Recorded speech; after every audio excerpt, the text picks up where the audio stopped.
Hello everyone, welcome to my YouTube channel. So today in this video I'm gonna share the topic is repetition structure. It is for unit 3, that is Java, for class 12 CBSE students. Subject is information technology and subject code is 802. So in the previous class we have discussed about the selection structures, that were if else condition and the switch statement and if else statement. So now it is repetition structure. So firstly we'll understand with the word only. अब repetition का मतलब क्या होता है कि कोई भी चीज़ repeat हो रही है अगेन एंड अगेन, ठीक है। तो इसको हम अंडरस्टैंड करेंगे फर्दर कि क्या है रेपिटेशन स्ट्रक्चर और कैसे हम इसको यूज़ करेंगे प्रोग्रामिंग में। So we use this structure if we want to execute same condition again and again until it meet the final requirement, ठीक है। तो जो रेपिटेशन स्ट्रक्चर होते हैं उसमें क्या होता है कि कंडीशन बेस्ड कंडीशन के ऊपर हम जो एग्जीक्यूशन होगी वो तब तक चलती रहेगी जब तक कि फाइनल रिक्वायरमेंट कंप्लीट ना हो जाए, ठीक है। तो इसको मोर इजीली अंडरस्टैंड करने के लिए हम एग्जांपल कंसिडर करेंगे। अब students, for reading a book firstly we have to open the book and then repeatedly read a page until we get to the end of the book, then we close the book. अब जब हम कोई book reading start करते हैं, ठीक है, तो हम क्या करते हैं, first step is to open the book. Second step की बुक रीडिंग करना स्टार्ट करेंगे, तो बुक रीडिंग करेंगे, वन पेज एंड होगा, सेकंड पेज एंड होगा, तो हम उसको टर्न करते रहेंगे।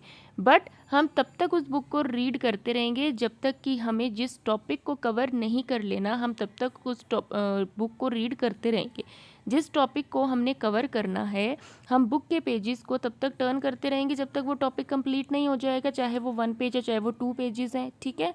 तो यही प्रोसेस है कि रेपिटेशन का मतलब क्या हो रहा है कि आप बुक के पेज को तब तक टर्न करोगे जब तक कि आपका टॉपिक कंप्लीट नहीं हो जाएगा। अगर आपको कंप्लीट बुक रीड करनी है तो अगेन जब तक वो कंप्लीट बुक आप नहीं रीड कर लोगे तब तक आप पेज को टर्न करते रहोगे, ठीक है।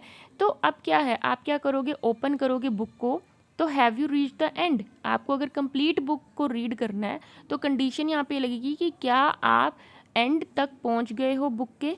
तो अगर तो वो ट्रू है, अगर आप एंड तक पहुंच गए हो, एंड पेज आपने रीड कर लिया, तो नेक्स्ट स्टेप क्या होगा कि आप बुक को क्लोज करोगे। अगर आप एंड तक नहीं पहुंचे तो आप उस पेज को टर्न करोगे और नेक्स्ट पेज को रीड करोगे, ठीक है। तो ये एक रियल टाइम एग्जांपल है सिंपल सा रेपिटेशन स्ट्रक्चर को अंडरस्टैंड करने के लिए। Now in programming the ability of a computer to perform the same set of action again and again is called looping. तो प्रोग्रामिंग में इस तरह के कॉन्सेप्ट को स्टडी करने के लिए हम लूपिंग का यूज़ करते हैं, मतलब हम उस चीज़ को लूपिंग बोलते हैं, ठीक है। Now the sequence of statement that is repeated again and again is called body of the loop. कि अगर आपका एक कोड है, आप उस कोड को रेपिटेडली मतलब अगेन एंड अगेन वो कोड एग्जीक्यूट हो रहा है, तो वो क्या कहेंगे, हम उसको body of the loop, that is the body of the loop. So test condition that determine whether a loop is entered or exited is constructed using relational and logical operator।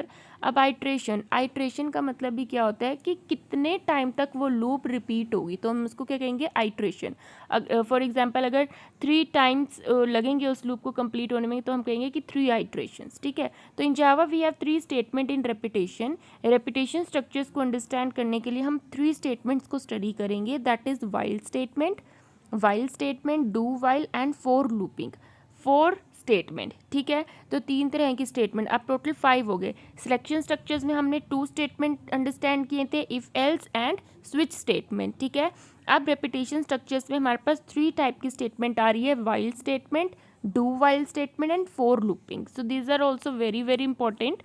So while statement, इनके syntax ज़रूर याद करने हैं students. Syntax के बिना programming नहीं कर पाओगे ठीक से, और एग्ज़ाम में ये भी कई बार पूछ लेते हैं कि इस स्टेटमेंट का सिंटेक्स लिखो। अगर आपको कोई प्रोग्राम भी उस टाइम पे नहीं आ रहा ध्यान में, एग्जाम्पल नहीं पता लग रहा, तब भी आप सिंटेक्स ज़रूर लिख के आइए, इसके भी मार्क्स कवर होते हैं।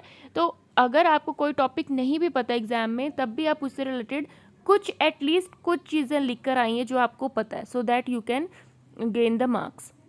सो वाइल स्टेटमेंट का जो सिंटेक्स है वो क्या है, वाइल, उसके इनसाइड हम एक्सप्रेशन लिखेंगे, ब्रेसेस ओपन, और इसके इनसाइड हम कोड लिखेंगे, स्टेटमेंट्स लिखेंगे और ब्रेस को क्लोज करेंगे।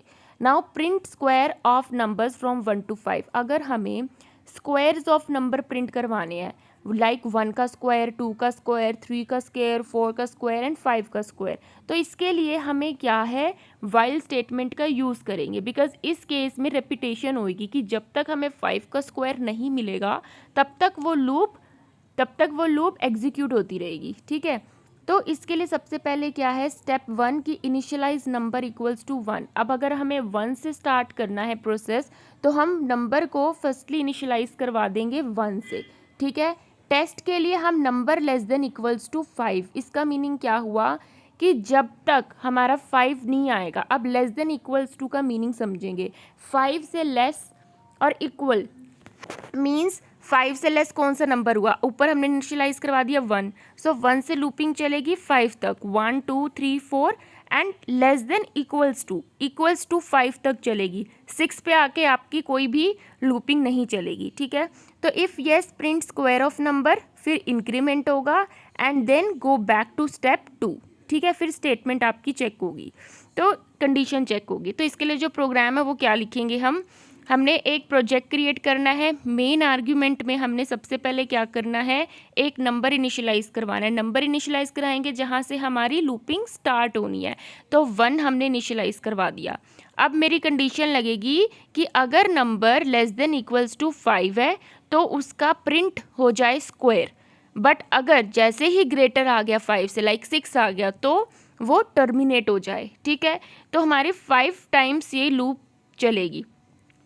नाउ इसमें क्या कर दिया वही है कि वाइल के अंदर मैंने कंडीशन लगाई कि जब तक number less than equals to 5 है तब तक हमारा स्क्वायर प्रिंट हो जाए नंबर का। जैसे स्क्वायर प्रिंट होगा उसमें इंक्रीमेंट होगा एंड अगेन जो लूप है वो वाइल की स्टेटमेंट को स्टडी करेगी और फिर से वो स्क्वायर प्रिंट करवाएगी। ठीक है, तो ये था एक 1 to 5 तक का स्क्वायर प्रिंट करवाने का स्मॉल सा एग्जाम्पल। तो ये आपको एग्जाम्पल भी लर्न करो, ताकि अगर आपसे पूछे वाइल स्टेटमेंट के एग्जाम्पल दो तो पहले आप उसका सिंटेक्स लिखो और फिर उसके बाद उसका एक छोटा सा प्रोग्राम लिखो। इसके अलावा आप कोई भी प्रोग्राम जो आपको इजीली अंडरस्टैंडेबल है आप वो भी राइट डाउन कर सकते हो।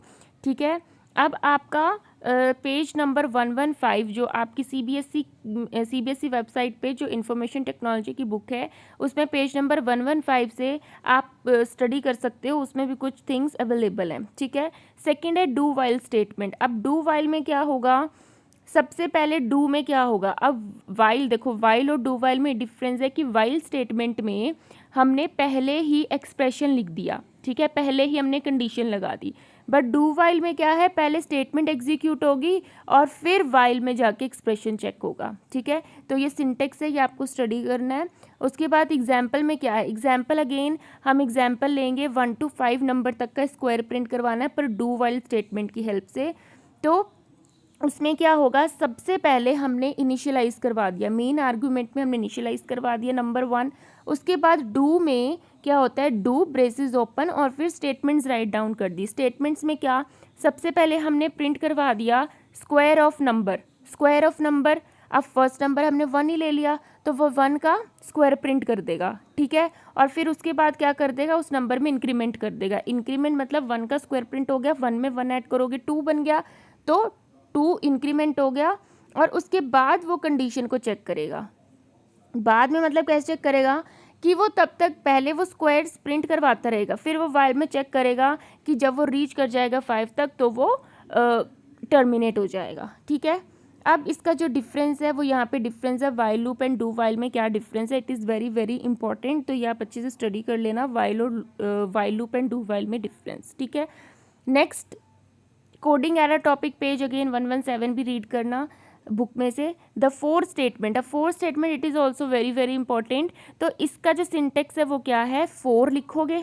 ठीक है, counter equals to initial value, जैसे हमने नंबर इक्वल्स टू 1 ले रहे थे अभी तक वाइल डू वाइल में, तो यहाँ पे इनिशियलाइजेशन होगी, यहाँ पे कंडीशन चेक होगी और यहाँ पे इंक्रीमेंट या डिक्रीमेंट ऑपरेटर यूज़ होंगे। ठीक है, तो थोड़ा सा बस सिंटेक्स में डिफरेंस है। उसके बाद यहाँ स्टेटमेंट्स लिखोगे।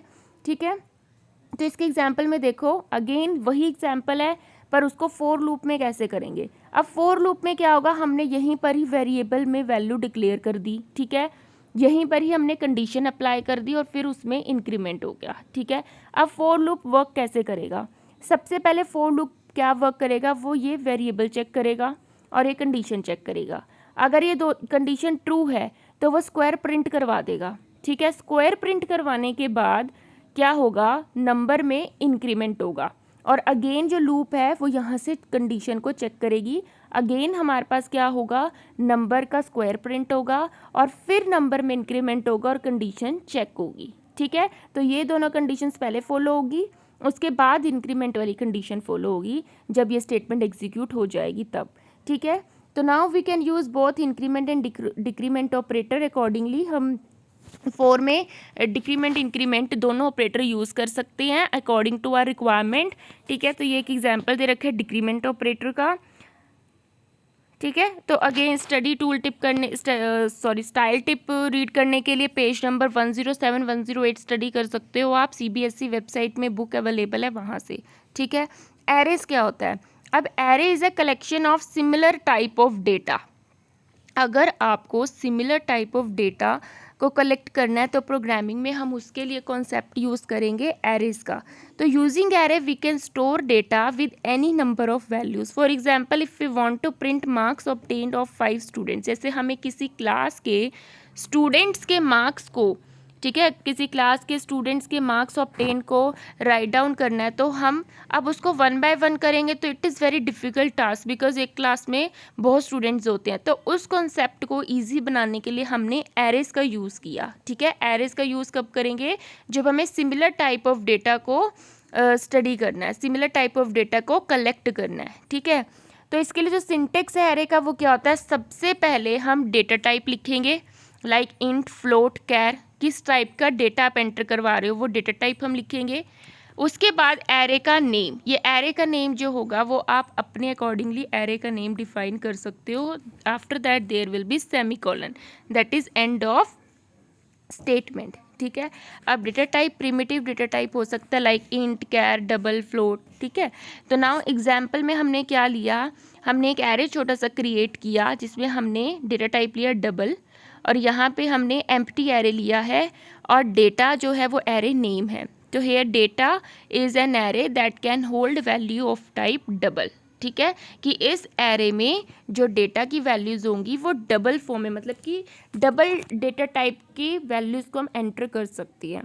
तो if you want to show marks of 10 of 5 students then steps to create array. अब स्टेप्स क्रिएट कैसे करेंगे हम एरे, अब देखो सबसे पहले हमने एरे को डिक्लेयर करना है। एरे को डिक्लेयर करने का ये मेथड है, ठीक है, कि सबसे पहले आप डेटा टाइप लिखोगे, ठीक है, उसके बाद यहाँ पे एरे का नेम लिखोगे सेमीकोलन। अब मैंने उसको मेमोरी एलोकेट करवानी है, ठीक है, उसको स्टोर करवाने का उसके लिए मेमोरी चाहिए, तो मेमोरी एलोकेट करवानी है।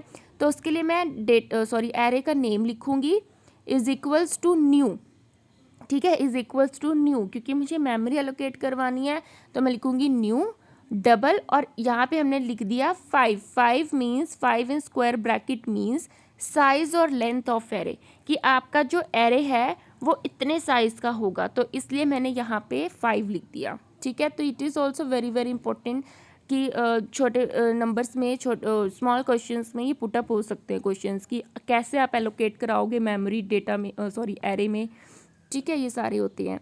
तो now syntax to declare and allocate memory of an array in one single statement. ये तो था कि 2 स्टेटमेंट्स में आपने एरे को डिक्लेयर और एलोकेट करवाई मेमोरी। अगर आपको सिंगल में करवानी हो तो उसके लिए आप क्या करोगे, सबसे पहले डेटा टाइप, ठीक है, एरे का name is equals to new, यहाँ पे क्या आ जाएगा data type and size of an array, after that semicolon, ठीक है। तो now initialize arrays in Java. अब जावा में अगर आपको एरे इनिशियलाइज करवाना है, अब देखो मुझे 5 स्टूडेंट्स के मार्क्स ऑब्टेन एरे में करवाने हैं, तो उसके लिए मैंने इंटीजर लिया, ठीक है, एरे का नेम लिया एज इक्वल्स टू 12 4 5 2 5।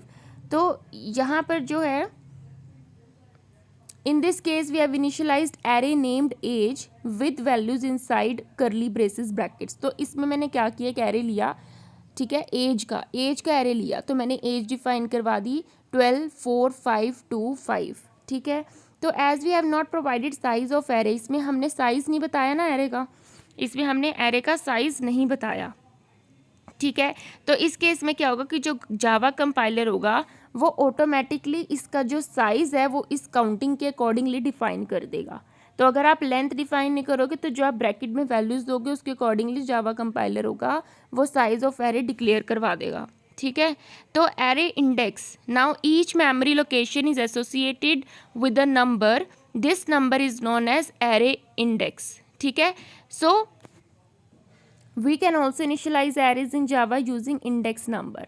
अब जो आप मेमोरी एलोकेट करवा रहे हो वैल्यूज़ को वो इंडेक्स से होगी, ठीक है। तो इसमें देखो हमने ये स्टेटमेंट ली कि इसमें एज जो एरे नेम है इसमें हमने मेमोरी एलोकेट करवा दी है विद साइज लेंथ 5। तो इनिशियलाइज एरे, अब एरे को इनिशियलाइज करोगे, अब जो एरे की इंडेक्सिंग होगी वो 0 से स्टार्ट होगी।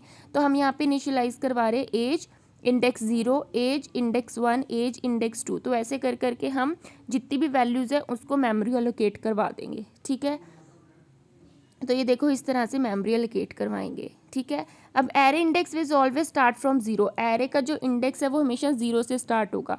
तो अगर आपको 5 वैल्यू लेनी है ना तो इंडेक्स जो होगा वो n-1 होगा। n मतलब अगर आप 5 लेंथ ले रहे हो एरे की तो 5 - 1 = 4 हुआ।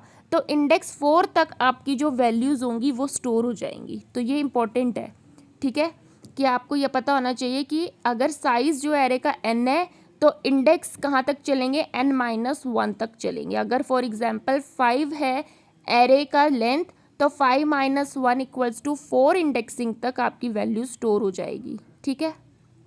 तो यहाँ पे अगेन ये छोटा सा एग्जांपल है, ये आप स्टडी करना, ठीक है। अब देखो यहाँ पर 5 एलिमेंट्स मैंने एरे में प्रिंट करवाने हैं तो मैं कैसे करवाऊँगी।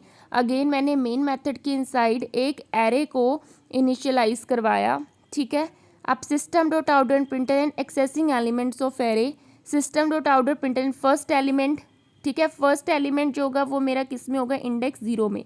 तो मैंने यहाँ पे लिख दिया प्लस, और एज, एज मीन्स मेरे एरे का नेम, जो एरे का नेम है वो लिखोगे और उसके साथ उसका इंडेक्स डाल दोगे तो वो वैल्यू प्रिंट हो जाएगी, ठीक है। तो ये मेथड है, ठीक है। इस तरह से आपका आउटपुट अपीयर हो जाएगा, ठीक है। तो ये था एरेस तक टॉपिक आपके कंप्लीट हो गए हैं जावा में।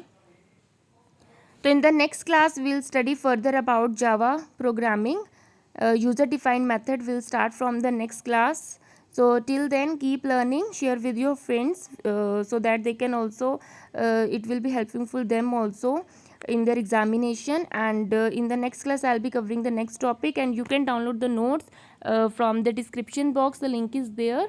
And any other questions you can email me so that I can help you with that. So till then keep learning, have a nice day and thank you.